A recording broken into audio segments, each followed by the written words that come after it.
This video may contain images that might be triggering to some people. In case you do not wish to watch this, please click off or leave the room. Thank you. Hello. Most of you on here know me as QSFJams, gamer, YouTube, and usually I'm posting videos about gaming and everything. But today I am just going to be talking of myself. My name's Bob Morell, and this video, let me just tell you now, it's not going to be about gaming, and if you wish to stay and listen, then do it. I recommend it, but if not, you can click off. The purpose of this video is to explain a problem within our society, mostly within the teens and children. It's about depression, anxiety, eating disorders, self-harm, self-hate, suicide, and all of these problems, these mental illnesses that are looked at and treated like they are a fucking choice. Well, guess what? They aren't.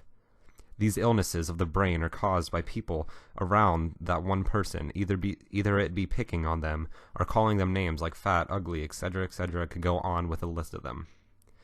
There's a difference between sadness and depression. People must realize that. Sadness is when a family member, pet, or someone else dies, when you fail a test, when your boyfriend or girlfriend breaks up with you. That is sadness. Depression?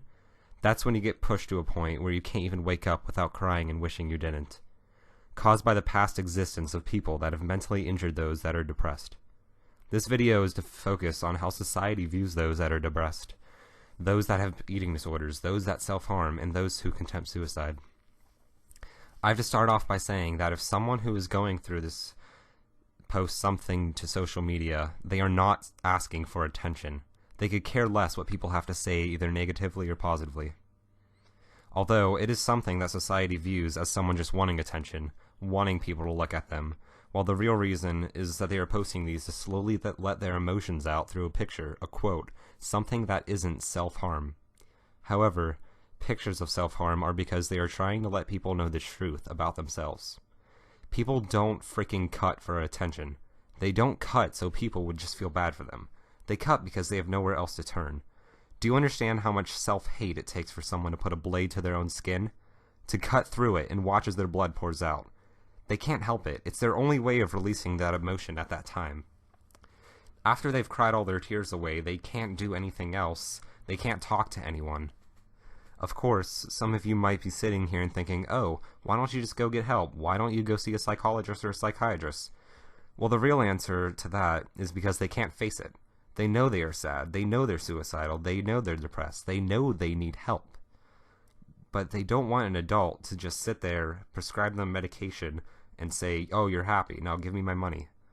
They want someone who is caring and will be there and listen to them thoroughly, and who has experienced something that they have gone through, for they actually know how to respond to it in the correct way. Someone who has been in the same hole that they are in at that exact moment.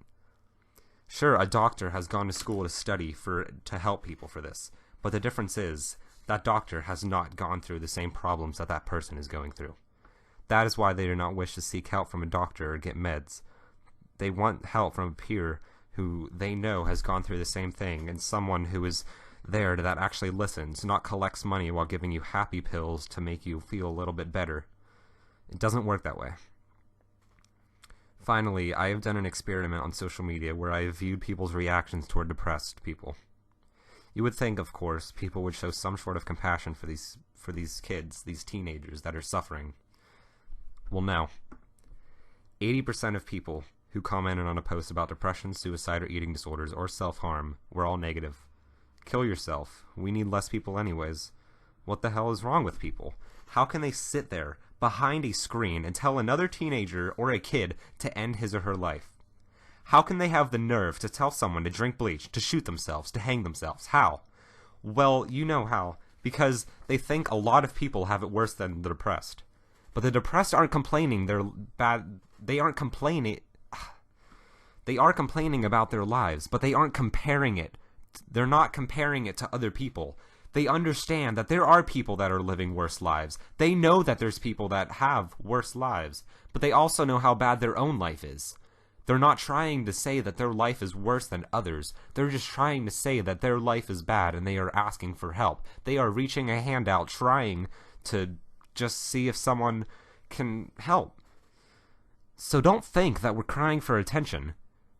We're just trying to say, please, notice that I need help and help.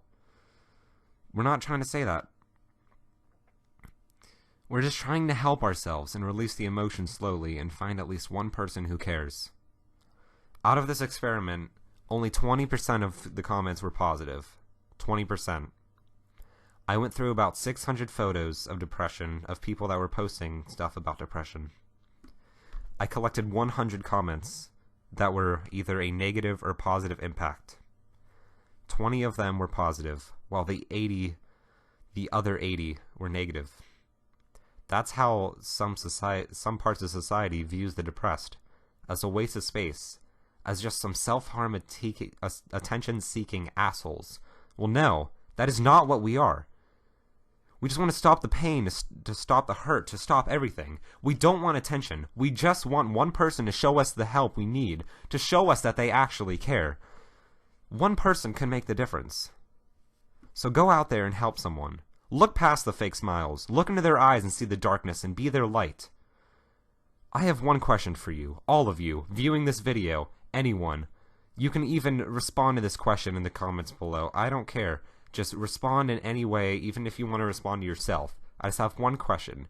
If you were sitting there in class, and you saw a student, a young boy or girl, walk in with cuts all over his arms and legs, self-inflicted cuts, what would you do?